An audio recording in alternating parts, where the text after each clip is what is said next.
Okay, I would suggest we continue.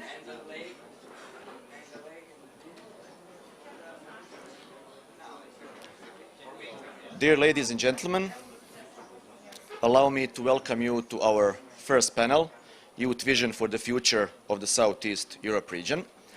Before we start with the panel, I would like to invite two of our guests to give just some opening remarks. My name is Jasmin Valjevac and I am the project manager of the newly started Western Balkan School Exchange Scheme project, which is co-financed by the European Union and the German government, and which we from GIZ are implementing together with our colleagues from the Regional Youth Cooperation Office.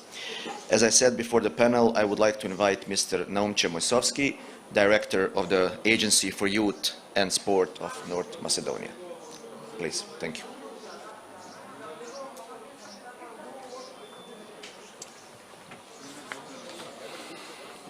Hello.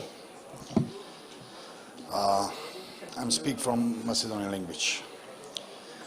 Почитувани, драго ми е денес што сме тука во Преспа, на кој што зборуваме за една многу важна работа, суштинска тема.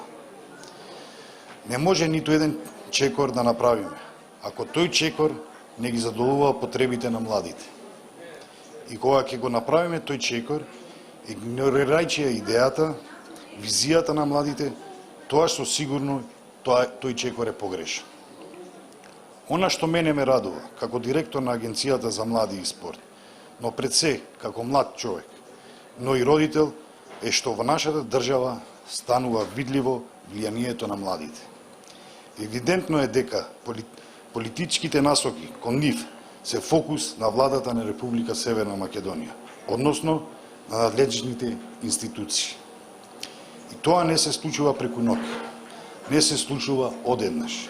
Туку тоа се должи на макотрпната работа на младинските организации, на колективите, индивидуалните барања на младите луѓе, на партнерскиот однос кој се успева да се постигне меѓу нив и институциите. Младите во Република Северна Македонија се луѓе со јасна визија. Тие не сакаат да бидат дел од онаа бројка која пред неколку години ја збогати статистиката на иселени луѓе од државата. Јасно е дека голем дел од нив сакаат да останат и да работат дома. А доколку треба да ја напуштат државата, тоа да биде избор, а не да бидат присилени да го направат тоа само поради што тука немаат услови за напредок, за исполнување на своите идеи и за реализација на нивните професии. Нашите млади луѓе се високо свесни дека заслужуваат исто што и нивните врсници во различните земји, членки на Европската Унија. И тие работат на тоа. Тие се упорни да го постигнат тоа, да допрат до нас институциите и да издействуваат решение, мерки, проекти кои ќе обезбедат својата светла иднина. Мојот впечаток е дека сега, како никогаш досега, младите луѓе веруваат дека може да го постигнат тоа, бидејќи во секоја институција тие имаат партнер за соработка кои со голема сериозност ги уважуваат нивните барања. Не сакаат да живеат во време на минатото, на нивните родители, како генерации кои поминале процес на транзиција. Сакаат да учат, да се образуваат, да добијат шанса и да напредуваат. Сакаат да се доктори кои спасуваат животи, професори кои образуваат генерации, иноватори кои преденесуваат за својата земја. Тие гледаат својата иднина како дел од Европската Унија. Тие сакаат со своите врсници од другите земји да разменуваат искуства, да учат едни од други, да се блиски и со услови на добри стандарди. Можам да заклучам и нема да сгрешам дека младите луѓе во Република Северна Македонија веруваат во евроинтеграција повеќе од било кој. Овие надежи дека е се возможно, уште повеќе ги допре нашето членство во НАТО, кога се исполна се само нивниот сон, туку сонот на нивните родители. И затоа сакаат и земјите од регионот да чекорат прогресивно напред. Сакаат модерен регион каде секој млад човек си го најга своето место каде што ќе создава и ќе биде исполнен во својот живот. Во овој регион дел од младите луѓе потекнуваат од земјите каде што има војни, конфликти. И тие денес се генерации кои придонесуваат значително за помирување. Тие се генерации кои гледаат напред и сакаат да одат напред. Младите сакаат да бидат рестартирани од робувањето на стереотипите во секој вид. Ова го слушам и од младите од Република Северна Македонија, од Србија, во Босна и Херцеговина, во Косово и Албанија. Може да зборуваат различни јазици, јазици на кои не може да се разберат, но целта е иста. Младите сакаат да имаат можности и пред се право да бираат, право на избор, право да можат да одлучуваат и да влијаат. Не сакаат да живеат во строго зацртани граници, со правила наметнати од други, а не по нивни избор. И јас длабоко верувам дека младите тоа го заслужуваат и затоа во агенцијата во која што раководам и во мене лично секогаш ќе имаат поддршката да постигнат својата цел. Ви благодарам.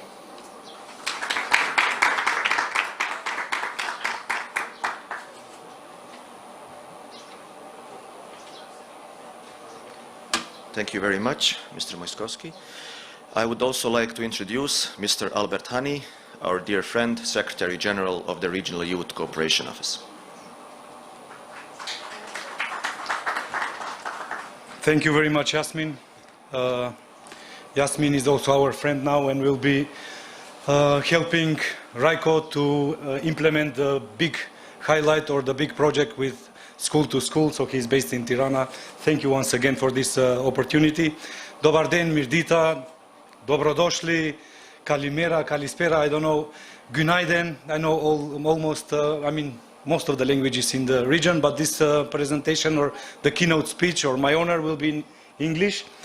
So first let me express my gratitude for this honor to address you all in front of now the ministers and ambassadors. For me, you are all ministers, ambassadors and key figures in the region because you bring the future.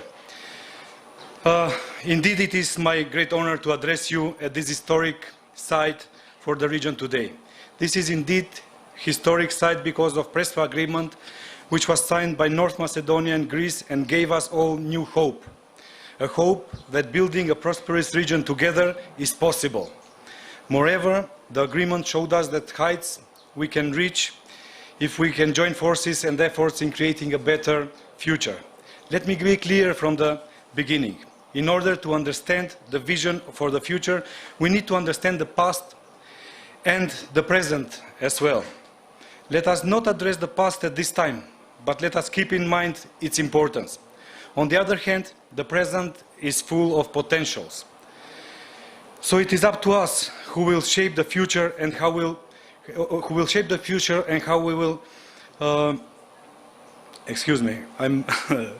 how we will indeed fulfill the vision of youth for the future in Southeastern Europe region. What is important here is that doing so, we should be aware of the responsibility we have in such an endeavor. We should not disappoint the young people by missing chances and repeating the same mistakes as we have done in the past.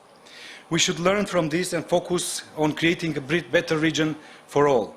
We should not forget that the young people are the biggest asset we have in our region. Unfortunately, what worries me is the fact that based on our latest research, which is research based on more than 5,000 people that are interviewed, shows that in average 52%, and not just 32 as it was mentioned before, our studies show that 52% of young people from Western Balkans say that they see themselves living abroad in 10 years. This is a majority of young people that do not see their future here. Yet, they also express clear hesitation about the migration. Their fears of disillusionment and being treated as a second-class citizen abroad, as well as the reluctance to leave their families, their friends, and familiar lifestyle. Outward mitigation, while seriously, it is not irreversible. And here is our chance. What we should do in order to change these worrying statistics. We should indeed listen to young people and their needs. We should indeed jointly create policies for young people with young people, not forget them. We should indeed be there to support them in their creativity, their energy, and to give them a clear sign that they are true soul of this region. We should not gamble with their dreams. And you are probably now wondering, how is this possible to be done? Well, it is not easy, but it is worth trying and investing. Firstly, young people want to be engaged in decision-making processes. They want their voices to be heard. It was also mentioned in the previous speeches. In our studies, we realized that an average of 19.5% of young people from Western Balkans is civically engaged in mostly civic society. But over 65% of them want to be more active. So 19% is really low number. And 65% shows their willingness to be active. We just need to pave the roads for this activity. Let us not give them the chance. Let us give them the chance.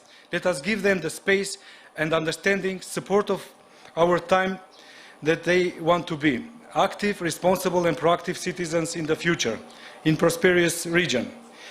If we are really concerned about solutions for the future, we should be bringing those solutions that are by including young people into designing these solutions, and for more by giving or being sure that they accept these solutions, because in fact they are solutions for the future, and if we want long-term solutions, they should be not just part of the talks and speeches, but they should be also accepting the solutions and being part of them.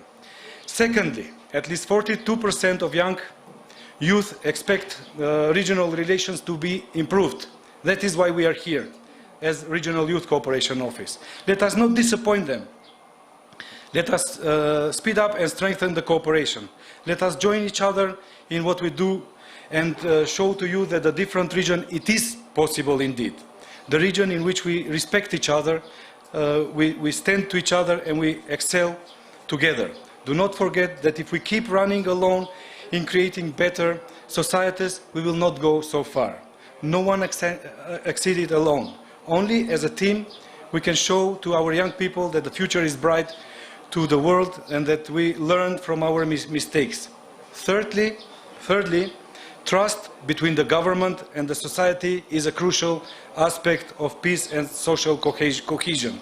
Across the region, young people's satisfaction with their governance systems and institutions is relatively low. You probably know this.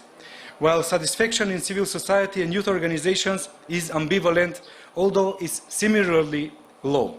This is a warning signal to all of us. This is a warning for all of us that are working in public institutions, but also as well as in civil society organizations. But it is also a chance. Let's use it.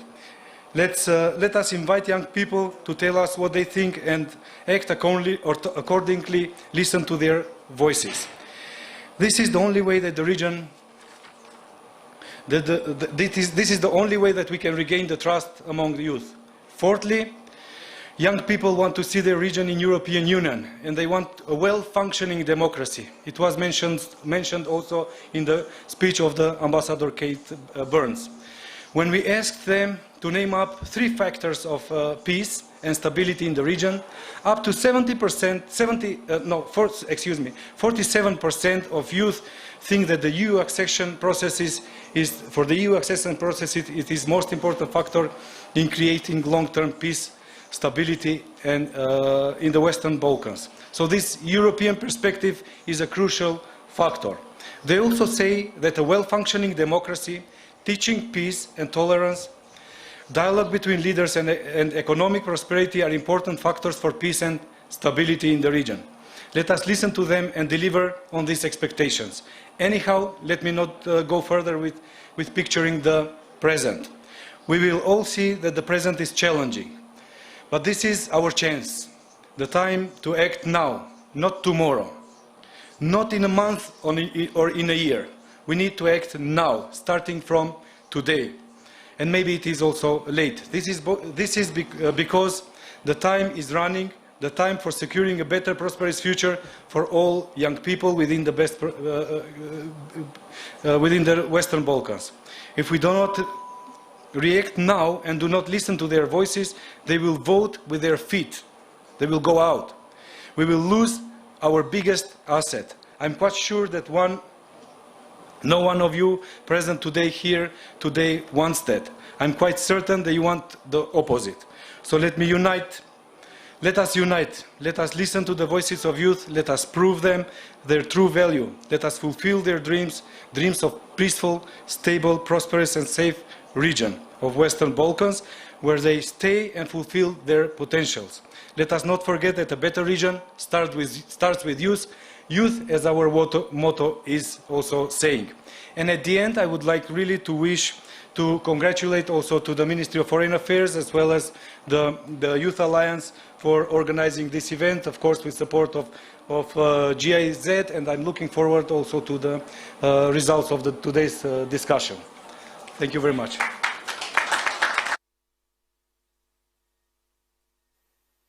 Thank you very much. I would like to start the panel by introducing our panelists. I will start with Petra Balažić, who is a political advisor at the Regional Cooperation Council and also a coordinator of the Western Balkan Youth Lab project. Welcome.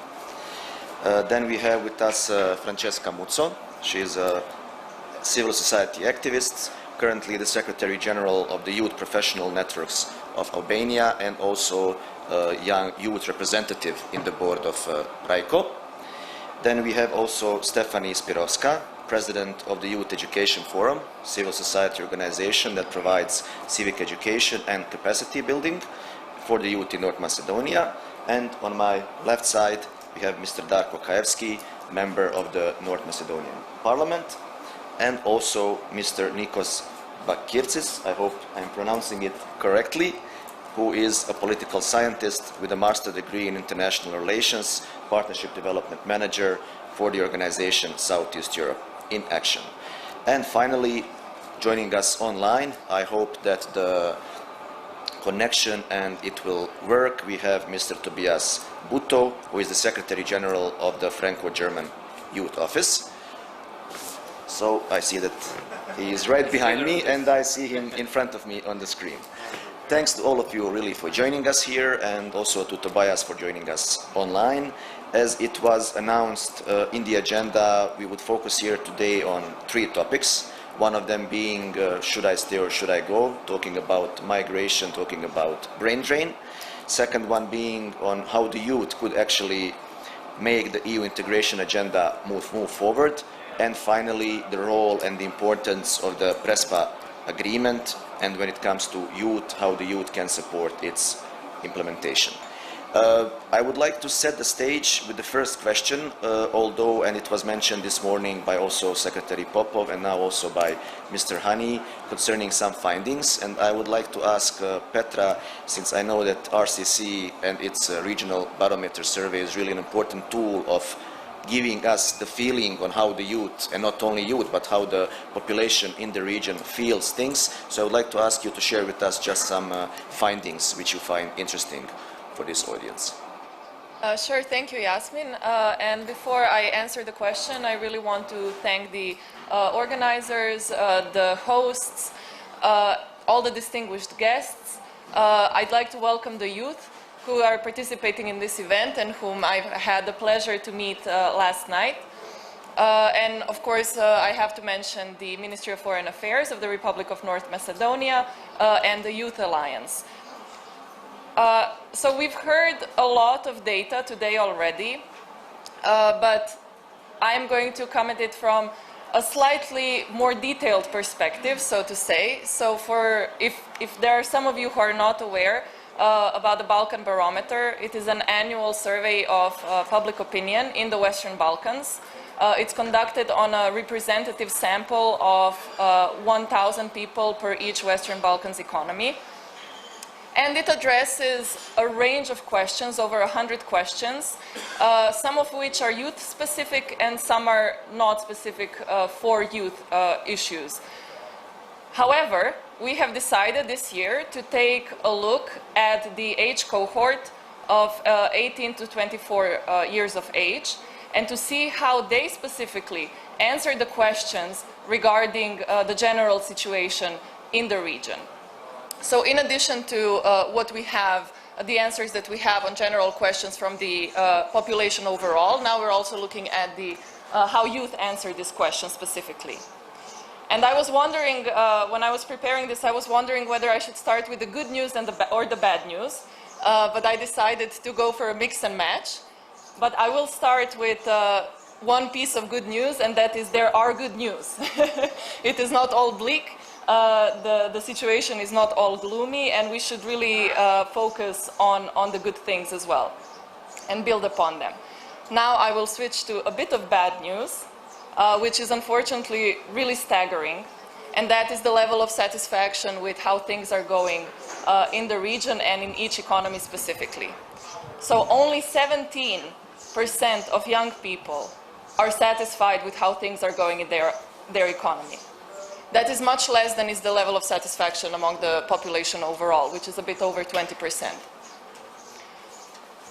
When asked about, and this is something that has already been mentioned, but I think it's worth repeating, 60% of young people think that their biggest problem are inadequate employment opportunities.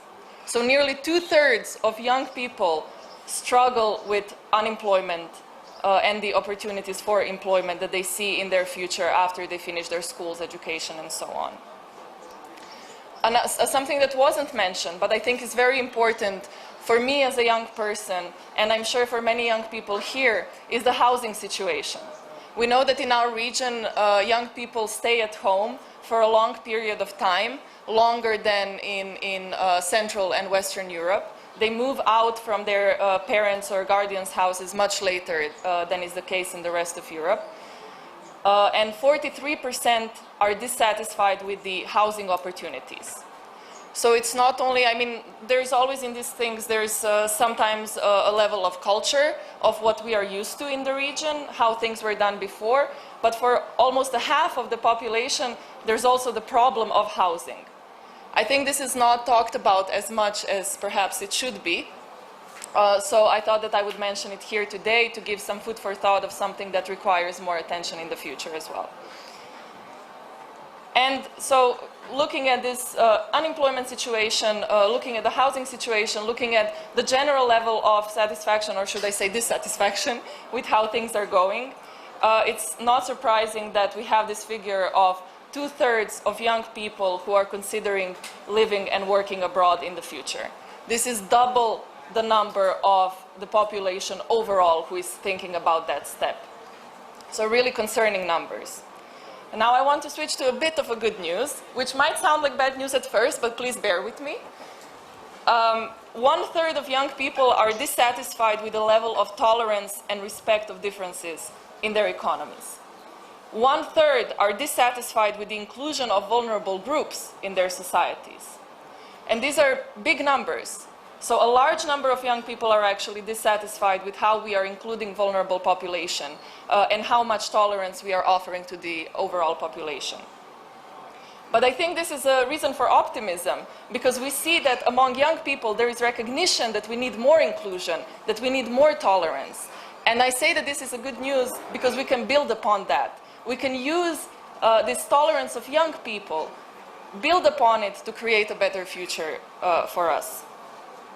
And now I want to switch to why it's important to the data that we have, which demonstrates why it's important that we include young people in the society in decision making specifically.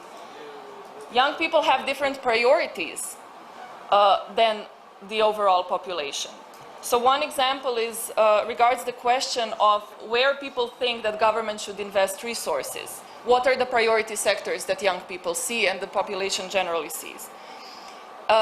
So the top 4 for the population overall are social infrastructure, meaning schools and hospitals, followed by agriculture, education and culture, and small and medium enterprise development.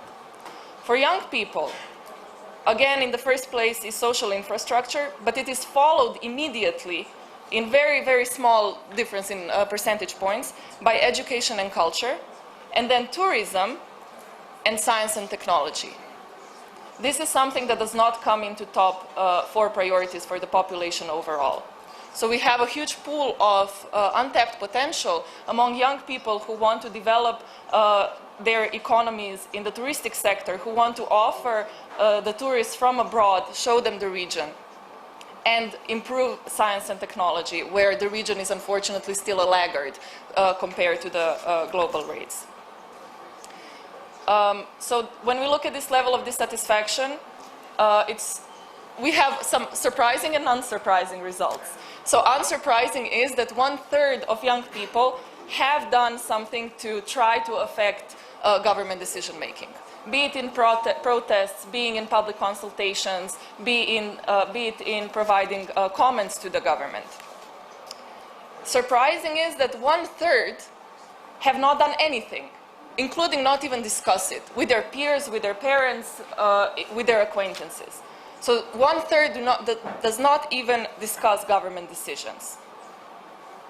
However, when you go into that question and look at it in more detail, you find that only 2.7% of those who do not discuss government decisions, only 2.7% believe that government knows best. So they don't actually trust the government, but at the same time, they're not doing anything to affect decision making, which would lead us to conclude that there is a sort of alienation that young people feel from the decision-making process and the sense that they can't actually affect anything. And now for my final, I know I've taken a bit of time, but I hope it's been interesting so far. 93% of young people believe that public administration should strengthen mechanisms for youth participation. So even though we see this number of people not trying to affect government decisions, we see support for them to offer them opportunities to do so. There is willingness, overwhelmingly so. And let's not forget that youth are our greatest resource, that they are the ones who support the European values.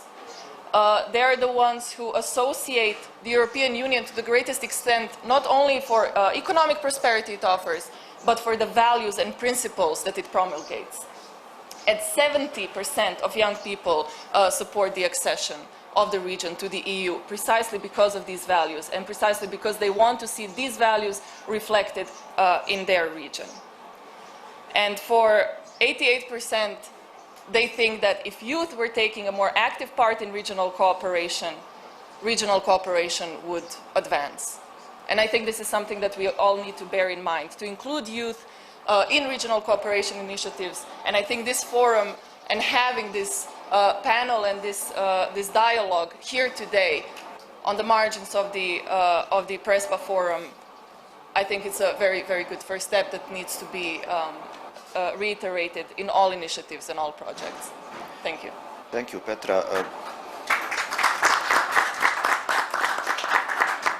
Thank you very much for this input. I wanted to start this discussion with this because I strongly believe that if we don't have the data, and there is a very good saying, which I like, it says, in God we trust, and everyone else has to show data. So meaning that if we do not know where we are, we cannot make plans and to know where we want to go. Now, Francesca, I know that you have been very active in dealing with the topic of migration, especially from the point of view of increasing the quality of life. So I would like to hear, so to say, your opinion on this topic, and especially when it comes to this data of so many young people wanting to leave the region. Thank you, Yasmin, for the question, and also I want to exploit this opportunity to thank Youth Alliance Kruševo for inviting me and for helping on organizing this forum, and as well the Ministry of Foreign Affairs and the Republic of North Macedonia for undertaking this kind of initiative. Dear distinguished panelists, dear colleagues, it is a pleasure to be today with you and to share my thoughts and remarks, not only just a committed professional on youth empowerment and regional cooperation, but also as a young person who wants to have a decent life in this region. I have two concrete examples to share with you regarding of the work that Young Professional Network does to tackle, in a way, migration. As you might know, in the majority of the cases, migration is a consequence due to dissatisfaction with the standard of living, education, employment opportunities, salaries, system, etc. And for that reason, we try to fight the problem from its root. And the main program of YPN is empowering youth professionally. This program has four main components, such as increasing youth capacities to write a properly job application, motivation letter, and related soft skills, supporting youth to their transition to the labor market through career guidance and mentorships. And I want to exploit this opportunity as well to thank the Western Balkan Youth Lab project of RCC that is supporting us and our colleagues from Albania to develop a national roadmap to tackle the problem of the transition from the labor market, from the education to the labor market.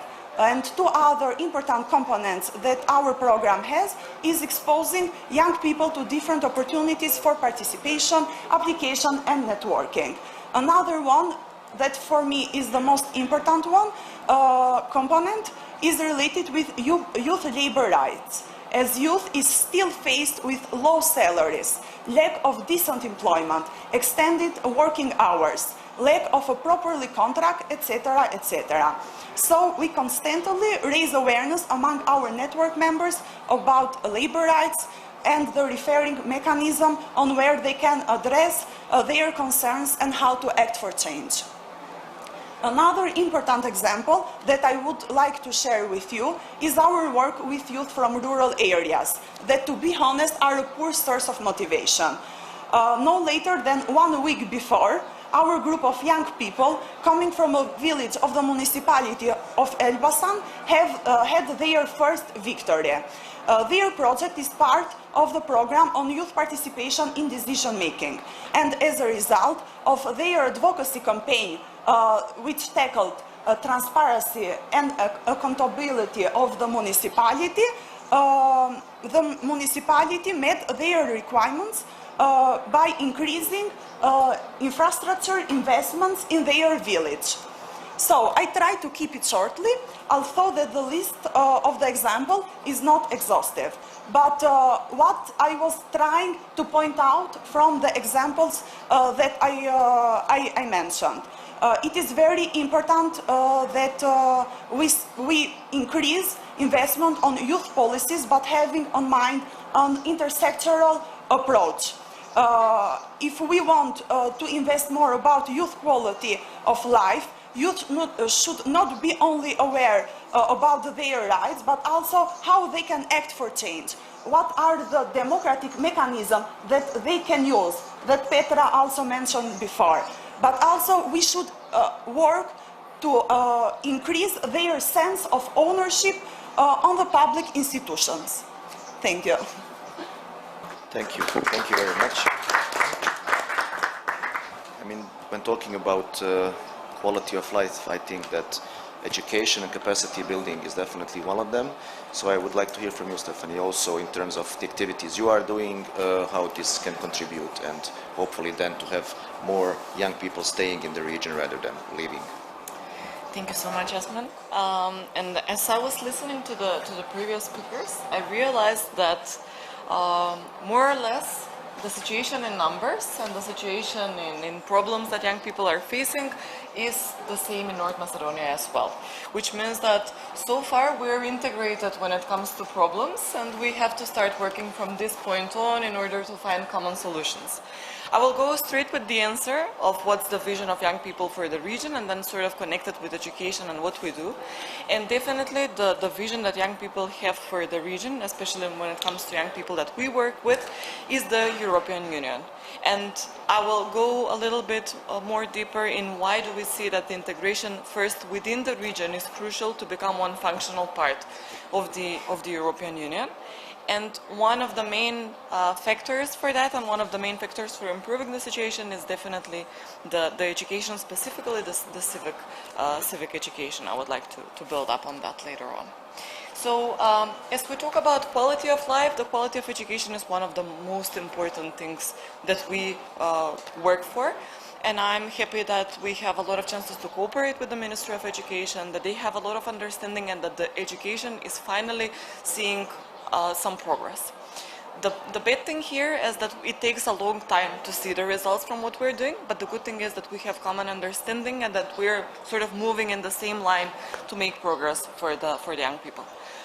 Unfortunately, we're facing the crisis that is sort of making everything more and more complex and harder, but that's happening everywhere, and we couldn't foresee that.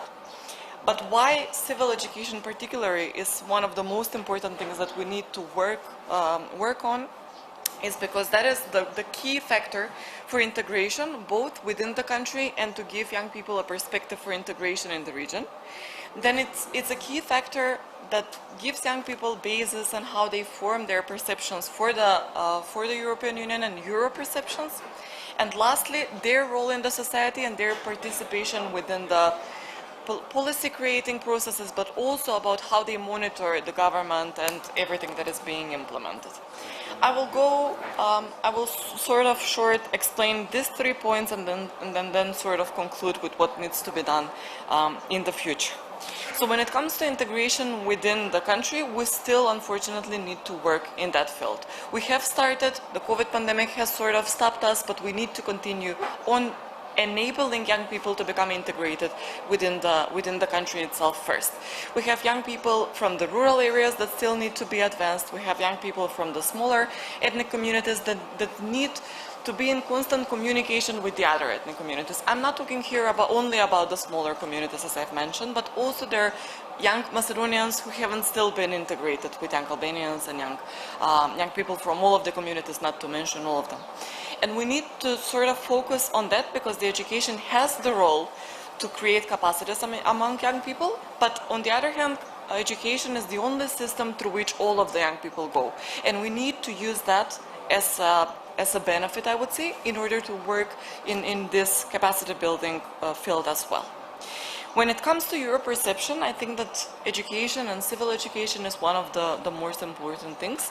And what we as an organization do is trying to offer enough programs for democratic education, because we see that we still lack content of that in the educational system. It's good that we're creating content now, but in order to secure that as many young people as we can be familiarized with the processes of Euro integration, with the role of the European Union, with the connection of our domestic policies and the European policies, I see here one of the crucial roles in the civil education.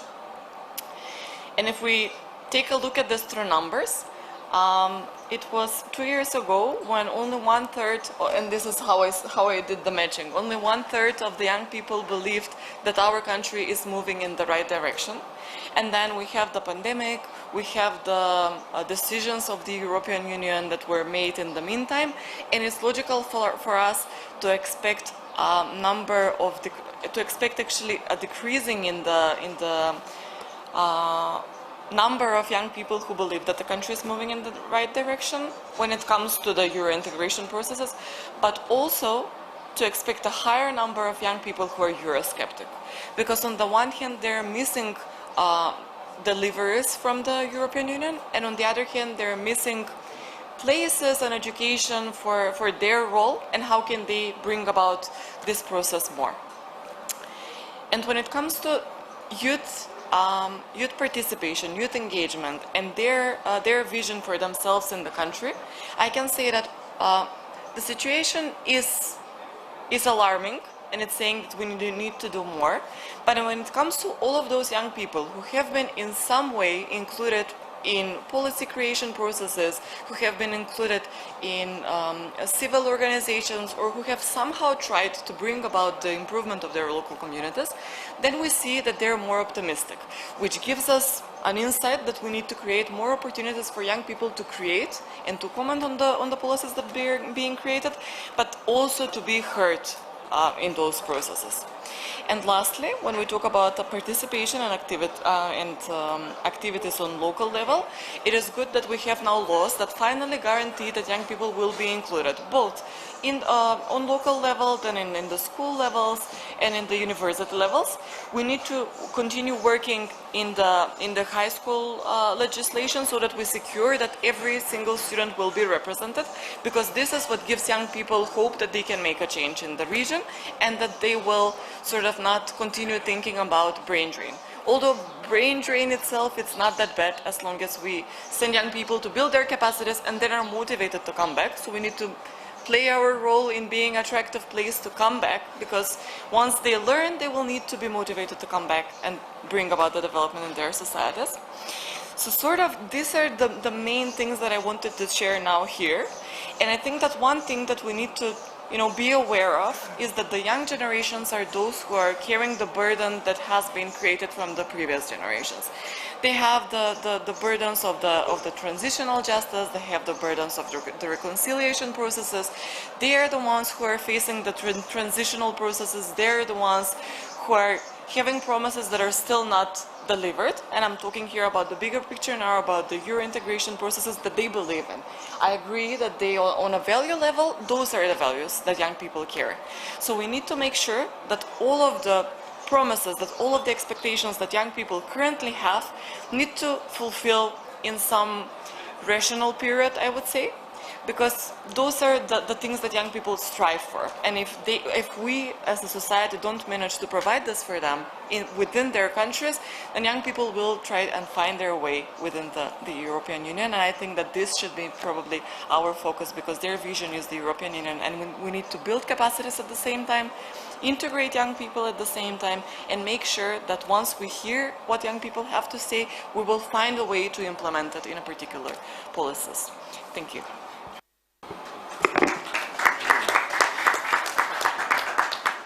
Thank you very much. I would turn to you, Nikos, as someone from a EU member state, and also I know that Greece has its own problems, so to say, when it comes to young people leaving. But I would like to focus here on a different question, which goes more in line of EU integration and how the young people actually can support this process and what their role can and should be when it comes to moving the integration process forward, which of course we all know is taking very much time and with no near end in sight. So I would like to hear your opinion on this. Thank you, Yasmin. And first of all, I'd like to congratulate the Ministry of Foreign Affairs and Youth Alliance Kosovo for organizing this event. And I would also like to say to my fellow panelists that it's an honor to share the panel with you. Starting off, we all know that the EU integration is of vital importance for the region, just like it was for the countries of Eastern Europe in 2004, just like it was for Greece when it emerged from a 7-year dictatorship back in the 70s. It is of vital importance. And it's important to keep in mind that despite the setbacks, the Western Balkans are still very much invested and believe in the EU integration. Similarly, ever since 2003, the EU has been promoting the gradual integration of the region. You can see in the maps all around you, it's not some distant region. It's the backyard of Europe. I mean, the Western Balkans are bordering with EU member states, with Croatia, with Slovenia, with Greece, Bulgaria, Romania. It's not some distant country that we have no connections. In a sense that the Western Balkans are interconnected with Europe, with EU.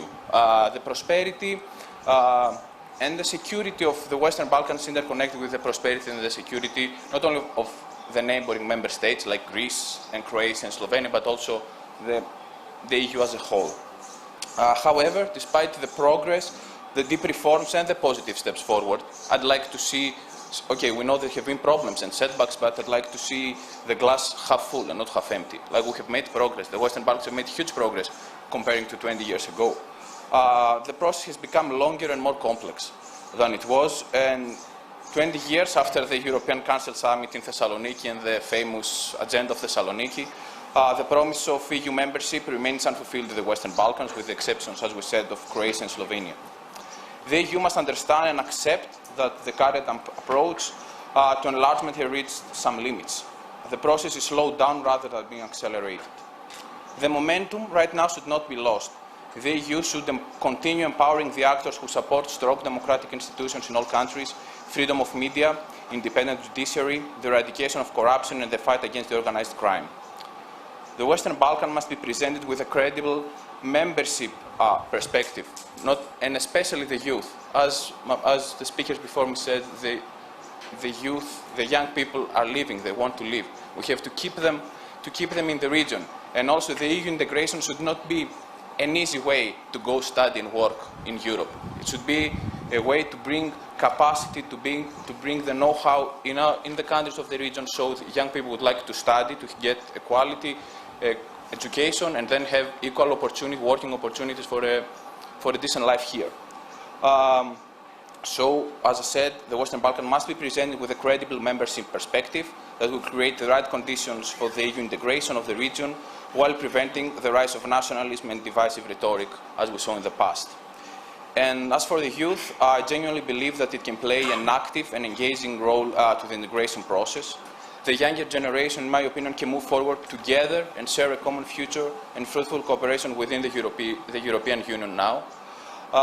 Without the nationalistic sentiments and divisive rhetoric and politics that kept us apart for decades, we know that there are many bilateral issues between Prespa agreement, maybe solved the dispute between Greece and North Macedonia, but there are also issues that need to be resolved in the near past, like Serbia-Kosovo relations, the current situation between Bulgaria and North Macedonia.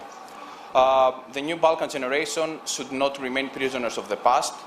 I'm not saying that we should ignore the past. We should study the past, understand the past in order to learn from our mistakes, so we can prosper together and not repeat the same mistakes that led us to a dead end over and over again. And that's it for me for now. Thank you. Thank you very much. Thank you. I would like to bring in Tobias, if we are still online, so to say, if he can hear us. I mean, my question would be very similar to Nikos in terms of EU accession, the role, the supporting function it can have for the youth, and basically what, I mean, as a, so to say, what could youth expect from that? For having me here, it's an honor to join your panel. And I would like to start actually with a very general question and remark, hypothesis or conviction. Will ever the Western Balkans be part of the European Union? For me personally, and I'm speaking here also in the role of a historian and political scientist, of course, there is no doubt. The only question is when. One could not have put it better. As you did it in your conference title of this important forum to bring in young people. Without the Western Balkans, the whole European project is not complete. So there are not 5 or 3 or 2 Europes, but there's only one. We only have one Europe, and this is what we all have together. We're sitting in the same boat, and the same holds true for generations. And here comes, so to say, my remarks and reflections on what young people, on what you could actually do. And maybe let me start with a very biographical anecdote regarding the matter of brain drain. I'm coming from East Germany. So one might say, not from Southeastern Europe, though I had the brief pleasure to live also a moment in Sarajevo, but to some extent from Eastern Europe. I moved over to France. I went to Berlin before I went abroad. So I left my home community, and what I observed was that, and that holds true for many who left East Germany, be it to West Germany, to Berlin, to France, to Italy, to the Balkans, wherever, that this did not do well to our home societies. In the German case, we saw a significant rise of right-wing extremism. And this is also one understanding that my generation, I'm now at the beginning of my 40s, kind of starts to realize over the last years that we need to return, that we need to be there, that we need to engage ourselves in the places where we simply I wouldn't say speak the language of our peers, but where we do understand also the risk of several milieus to democracy and to the shared European project. What could young people do aside of staying or coming back, staying engaged? This is of course the key in whatever topic we are addressing. And let me here also introduce the matters of sustainable development, of shared risks that all of us in Europe and beyond that hold or are confronted with together. We can only solve this together. Ulrich Beck, a German sociologist, once put it in the last book. He could not finish. He died while writing the book, so to say. But he called the book Metamorphosis and says, we are all in a big transition process. About 8 years ago, he pointed that out, that we might call a metamorphosis. That is also perceived, that needs to be perceived as something positive, because the level of interdependency of all our societies, being part already of the European Union or being on the way to European Union, we are interconnected in a very complex but deep manner. So young people, we need you, the older generation, the less younger generation, needs your engagement also, that our actions are questioned, be it in the questions of climate change and sustainable development, be it in the matters of human rights, of democracy, of rule of law, of EU integration process. And of course, we are at OFAGE convinced that youth needs to be more in the driving seat, not only in the Western Balkans, but also in France and Germany. And last but not least, and this is at OFAGE always one of our key messages, so to say, to the young colleagues we have the honor to work with, young people should also, after they joined our programs, seminars like this, conferences, stay engaged, but also vis-a-vis their peers. There's nothing more impactful, also according to statistics and science and pedagogical methodologies, as if young people talk to each other. That means also those who kind of have the privilege of having a high level of formal education needs to constantly kind of try to integrate those who have less privileges as being part of their family biography. I think this is crucial, that young people not only challenge governments, but also challenge themselves in order to work together cross-milieu with other young people in order that Europe will be, or the regional experience, the experience of exchange will be an experience for, if possible, every young human being, every youngster during education. Thank you very much.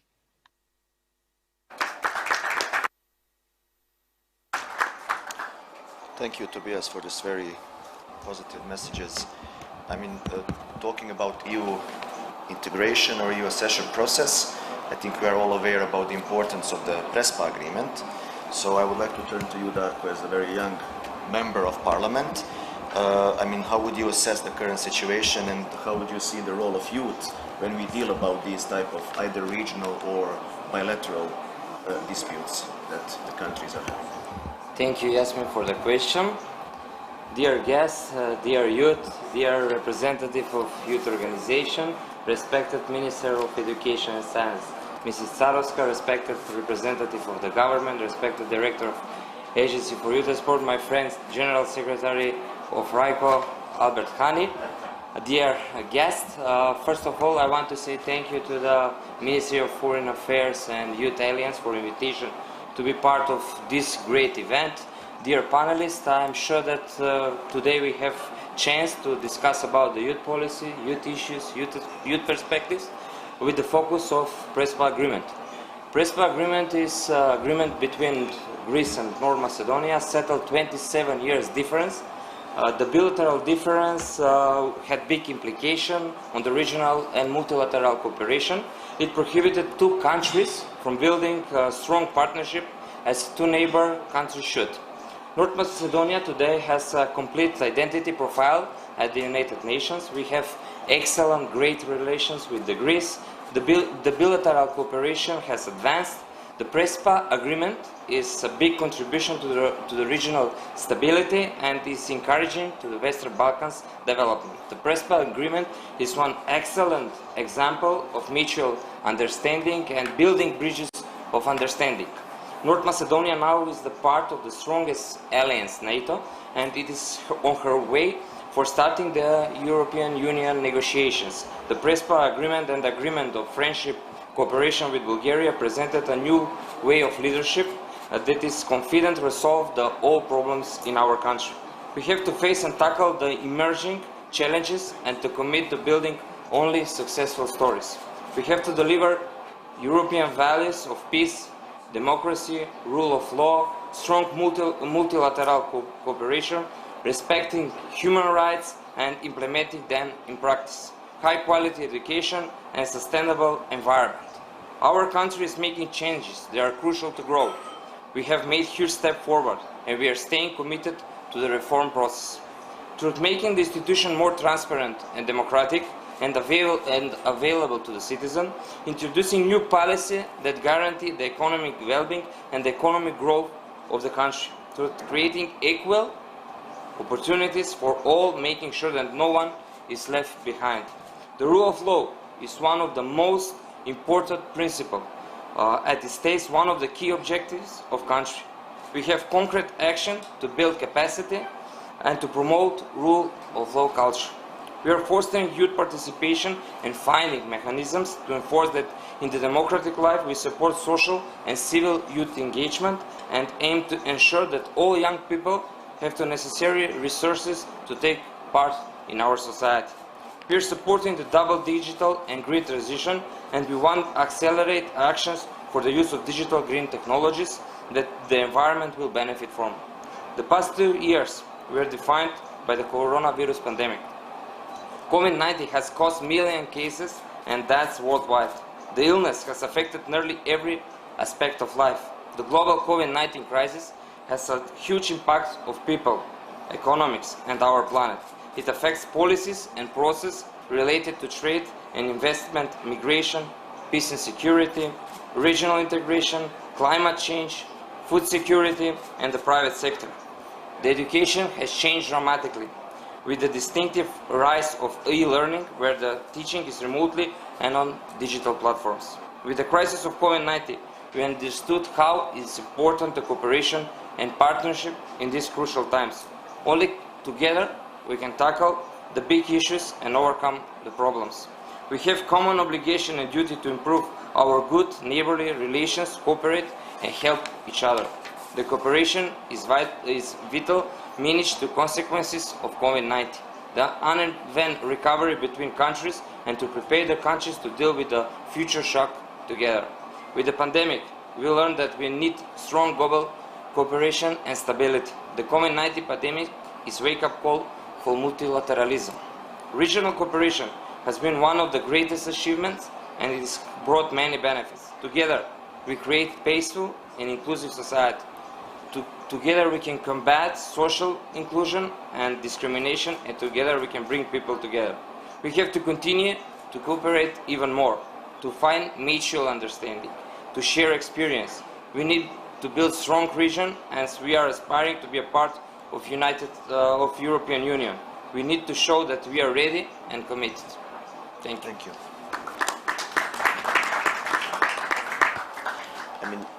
Nikos, I would like to turn back to you as someone from, let's say, the other side when it comes to Prespa agreement, continuing talking about this, just to take also your take when it comes to the role of youth in the implementation of this process, of this agreement.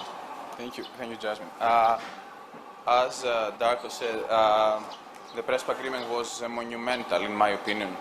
Agreement not only for Greece and North Macedonia, but also for the region as a whole.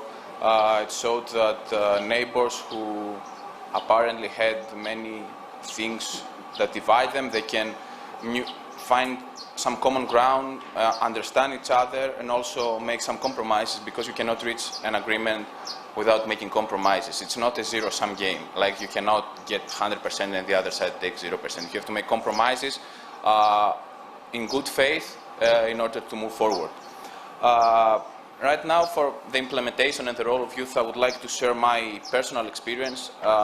Over the past year, just before moving on, I'd like to say that over the past few years, I would go to many events, many conferences, seminars,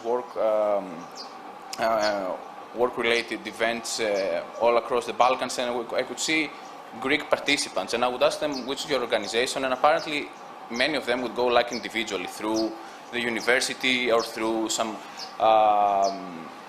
through their work, and I could see that we have not established many organizations that are focused on the Balkans and the relation between Greece and the Western Balkan countries.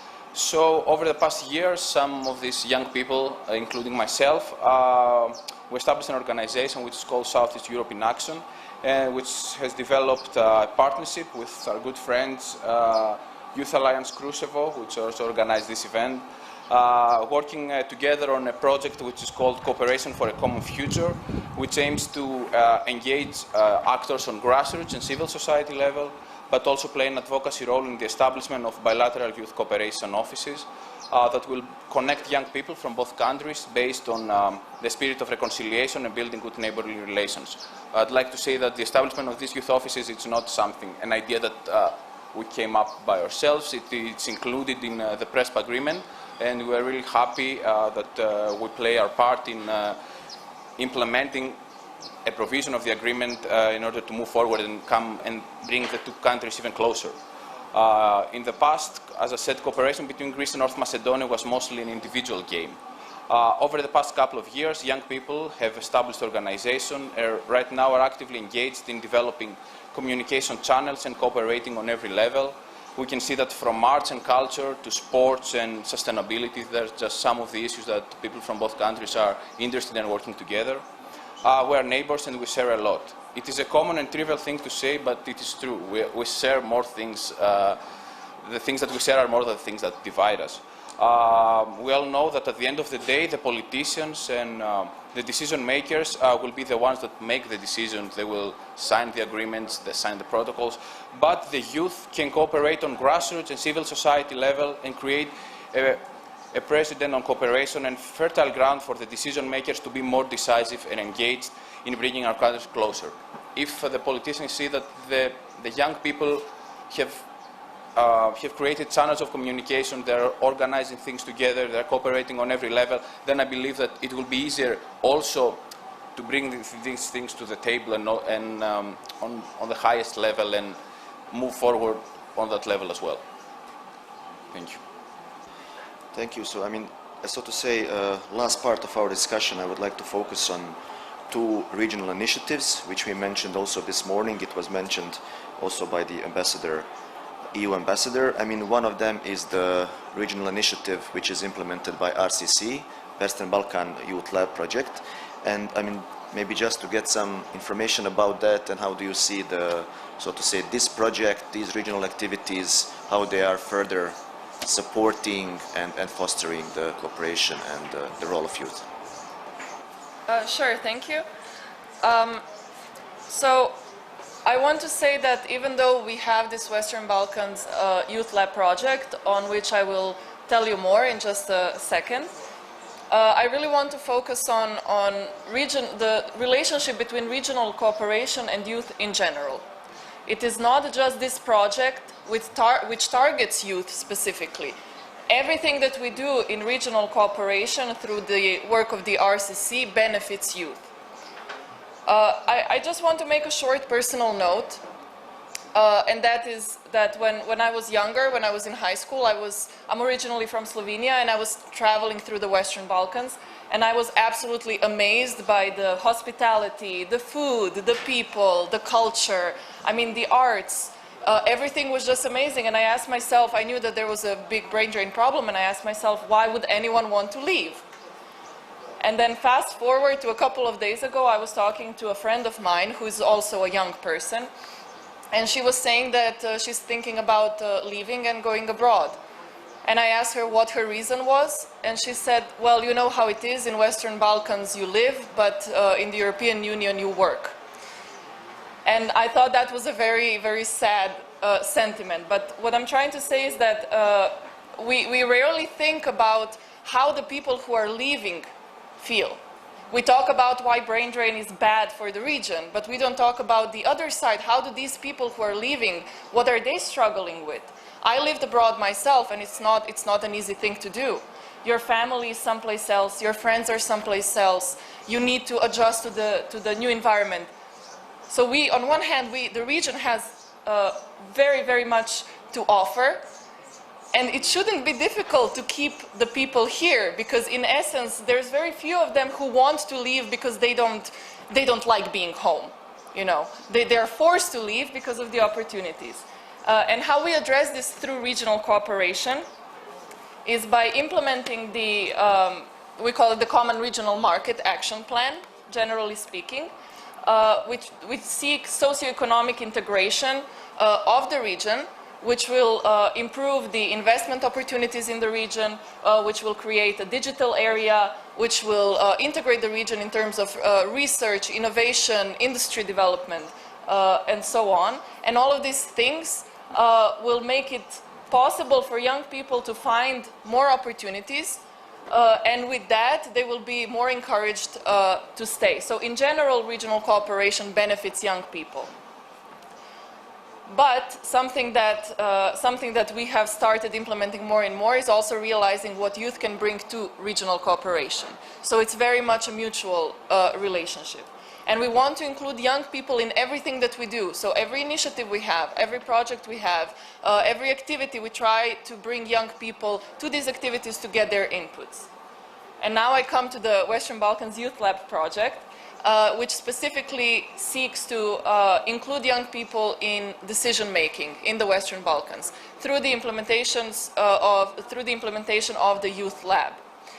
Youth Lab functions upon the methodology which was developed on example of European Youth Dialogue as one of the best practices that we know, but adjusted to the situation and conditions and realities of the Western Balkans. In essence, Youth Lab brings together young people and decision makers for them to work together on a topic of mutual interest. And you will not be surprised that the first Youth Lab is being conducted on the topic of unemployment or youth employment. They gather, so policymakers and youth representatives gather at the regional level. They develop recommendations for action, and then these recommendations are considered at the national level.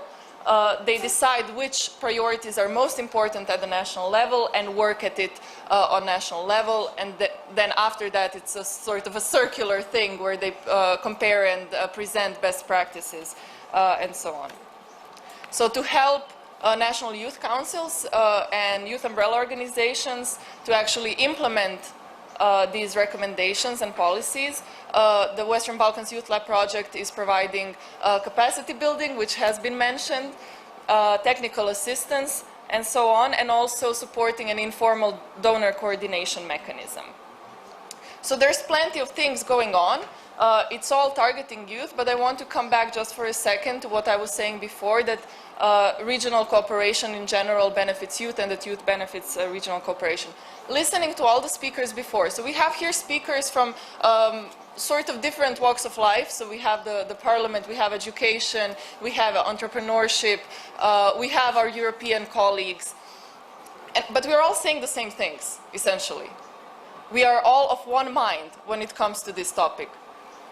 But the thing is that we have to act. It's not just enough that we think the same things. And luckily, we have so many young people here who are active and who are contributing to improvement. But also, of course, we need to always call upon our leaders to implement the commitments that they have made. And we have to make sure that in everything that we do, we include young people. So I'm very happy to say that in the RCC we actually have over 20% of employees are young people working in either administration or in expert positions.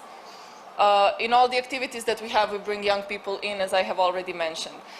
In initiatives and dialogues and forums such as this one, it's important to always have the youth perspective as well. So I'm going to stop here because I will start repeating myself, but I really want to drill that in everything, it's not just specific events and specific projects that are targeting youth, but it has to be incorporated in every aspect of our work. Thank you so much. My final question, so to say, would be addressed to Tobias in terms of the second initiative, which I wanted to mention, and which is actually the one being implemented by us together with RAICO. This is the regional school exchange scheme, which we are launching this year, and the idea is actually to have a regional school mobility where young students from both primary and secondary schools will be able to exchange, to meet and exchange experiences. Now, I mean, as a Secretary General of the Franco-German Youth Office, who has been doing these type of exchanges for many, many years, and we heard, I believe, before from Frank that more than 9 million people, or 9 million young people over the last almost 50 years has had the opportunity to do this. I just wanted to, so to say, ask you on how you would assess the importance of such programs, the importance of mobility of young people meeting, exchanging, and what actually that can do then for their future development. Thank you so much for this pertinent question. Well, per year, in a normal year, we reach out actually with our school exchange program to more than 100,000 school pupils. That's more than half of the youngsters between 3 and 30 years old that we can support and accompany during their, let's put it like this, European experience momentum or exchange program. The cooperation with schools is crucial in every sense for our work for a long time. We have, for example, for more than 40 years an exchange program with primary school teachers. So those who teach languages, those who teach mathematics, those who teach subjects that deal with matters of history, culture, etc. And this is one of our flagships, let's say, in the school world we deal with. Why? Because here bringing together teachers from both countries in an exchange program, a teacher going for 1 year to France and vice versa for 1 year to Germany, reaches out to a much higher number and also to a much higher learning with those who work for youngsters. So the same holds true for example, learning languages. We have also, as part of our school program and of our communication work, also in the framework of the Treaty of Aix-la-Chapelle, of the Aachener Vertrag that has been signed in 2019 by President Macron and Chancellor Merkel, we have the obligation also to promote the partner languages. Chancellor Merkel just talked at the very beginning of this week at the French-German Parliamentary Assembly, highlighting once more the relevance of learning each other languages. So, of course, this is nothing OFAGE or DFJW, as it's abbreviated in German, can enforce, but we can promote also studying and thus respecting the language of the others. So, and this goes along also with the let's say understanding based on the work of scientists who accompany our work and evaluate our work since the 70s, that a mobility experience shapes the life of youngsters, even if it already takes place in an early age. So, for me, for example, I saw for the first time the Mediterranean when I was 14 years old, in the framework of a German-French school exchange program sponsored by OFAGE. So I did also other things in my youth. It was surely not the only kind of element that supported me in my also later on professional biography. But what holds true for me holds true for so many others. So reaching out to youngsters already in the field of schools is a very important task of our work. Also because, as I mentioned already in my previous statement, at OFAGE we really try to reach out, especially also to young people, let's call it like that, with a special need for support, because they are not born into a bi or multilingual family, because they are not born into a context, into a milieu where Europe is kind of part of their socialization. So in school, in the school world, we can reach out to everyone. So here working even with schools brings also the relevance of sport to our work, bringing together young people by doing sport, for example, in school exchange programs, enables us really to use also school and sport as a factor for integration, and thus promoting values, promoting pedagogical approaches, and promoting the whole idea that unites us also here, and that is One Europe. So congratulations to this fantastic program. Chapeau, as we say in French. And I'm happy that in this afternoon my colleague Antalino will be also with you from Paris and provide you, so to say, with a more Frenchy perspective to our work. As a wrapping up, and because we have also here with us our colleague Mr. Marko Pankowski, who will be our rapporteur of this session and who will prepare conclusions and, so to say, a short report summary, which will be then also delivered to the ministers and decision makers in the conference taking place just next to us. But I would like to, before his wrap up, I would like to also just ask, so to say, final remarks in terms, if you had to say in 1 or 2 sentences, what would you like the main message in that report to be? What would you like the decision makers to hear, so to say, to share with us here today? Anyone who would like to start, so I don't have any specific order. Please. I can read these.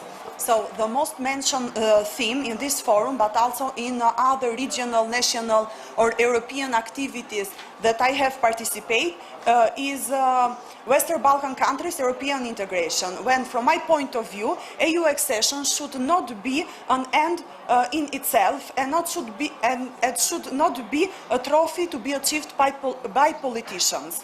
An end in itself for us should be to make our beautiful region as livable and safe as possible by strengthening rule of law on all its dimensions, as it is the cause of the majority of our problems, and by pushing governments to work even more in reconciliation and dealing with our past, so we don't risk to repeat our history, but also because this is the passport for region stability and development.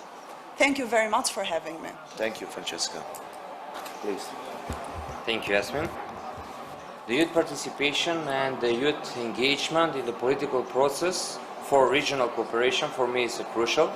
Only the young people can make bridges of trust, also can create network of cultural cooperation that solves all the problems to share a European value, European youth issue, and only through the long-term partnership, we can solve all the problems, and we can solve and overcome the mutual issue in our country. I'm sure that the young people is the key of the better region, and I'm sure with this we can share all the European values and we can be a better region. And like the motto of RICO, the better region starts with the youth. Thank you. Okay, so I'm sure that the European Union needs our region as an integral part of the Union. But first of all, we need to make sure that we function here as one part. So we have seen that young people are ready to cooperate. They find their ways. They have the same goals and the same expectations. And we need to continue supporting their integration. We need to continue building a functional part of the European Union, because the integration process should start now. When we become part of the European Union, we need to be a functional part, not to begin the processes then. And young people are expecting that and are a crucial part of that, I would say. Thank you. Please. Well, just like everyone else said, the youth must be respected.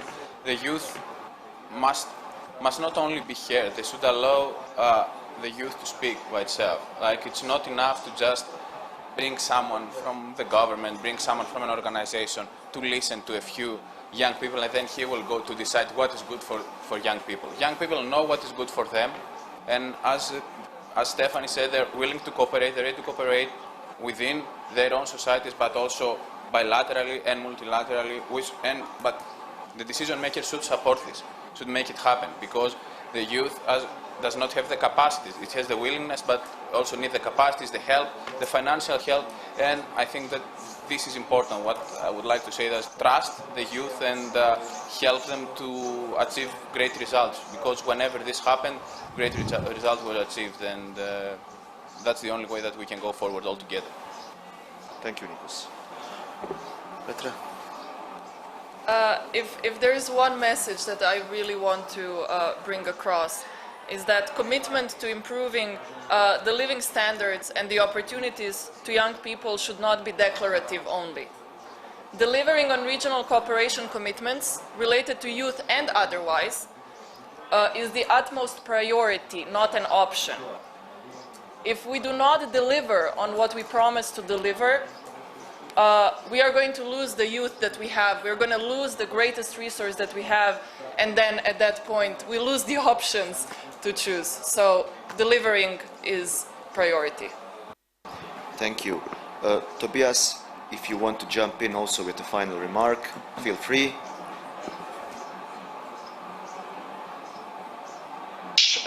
L'Europe commence à Prespa, and vive l'Europe.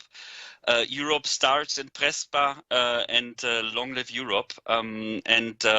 We need as much youth in the driving seat as possible.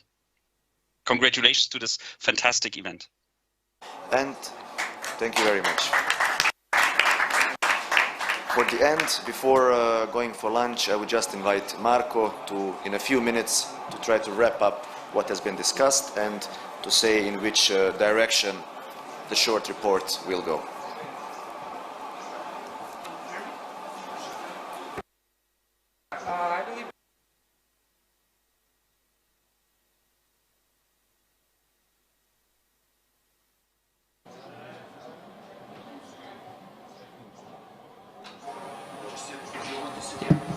No, it's okay. We had a wonderful panel with a diverse set of speakers, and in the time being we covered a lot of important aspects. We started the panel with a powerful remark that we need to grasp the vision of the young people. The time is ripe to act upon the cross-sectional challenges young people share in the region that require to be approached through multidisciplinary approaches. And we need to do this urgently. The young people today in the Western Balkans share many of the challenges, so we need to ensure sustainable and meaningful youth participation that reflects their priorities. However, the young people are not satisfied with the governance system and have low trust in the institution, and the public administration needs to address this. One of the most worrying trends is brain drain. While the COVID-19 pandemic influenced the brain drain, we still witness as the brightest people from the region are leaving the region. Majority of the young people from the Western Balkans says they see themselves living abroad in 10 years, and the reasons are less and less financial. The young people today are way more concerned about quality jobs, quality of life, human rights, environment, educational opportunities, and infrastructure. And as we've seen previously in the past, brain drain contributes to nationalism and intolerance. However, the situation with human rights is challenging and among young people, but there is an increased a recognition that we need more inclusion and tolerance, and we need to build on that. The European integration, therefore, is vital to the well-being of young people, and the European values are deeply embedded in their vision for the future of the region. However, we witness increasing EU skepticism and apathy towards democratic institutions, and that is why we need to invest in civic education. The young people are increasingly impatient with the frustration in the EU integration process and the bilateral issues as the process is getting slower rather than accelerated. The region needs to integrate in a rapid fashion, and the EU needs to provide a credible membership perspective, as there is only one Europe, as we are interdependent and we sit in the same boat. In many areas, such as the digital technologies, the young people are already integrated with the EU and on par with their country, EU, where the young people see themselves. Integration and international youth exchange strengthens cooperation and identity, and is a key method in consolidating the discussion of the democratic values. The young people need to talk to each other, challenge governments, and challenge themselves. National and regional initiatives like RICO, the Western Balkans Youth Lab, and the School Exchange Scheme try to change this in an inclusive and sustainable way, starting from early age. The Prespa Agreement was one concrete step that showed to the region and also to the world that even deep-rooted emotional conflicts can be solved if there is a political will. It showed that bright vision for region is possible while comprehending the past and shaping the future. This could be an example to the leaders in the region of the importance of resolving the big issues, as we cannot allow in the 21st century young people in the region to need visas to travel in neighboring countries. The young people, therefore, have a crucial role in implementing this agreement as promoters of European values of peace, democracy, reconciliation, and good neighborly relations. They can create a fertile ground for the politicians to be more courageous. The young people are our biggest assets, and as was said during the panel, we should not gamble with their dreams. Thank you.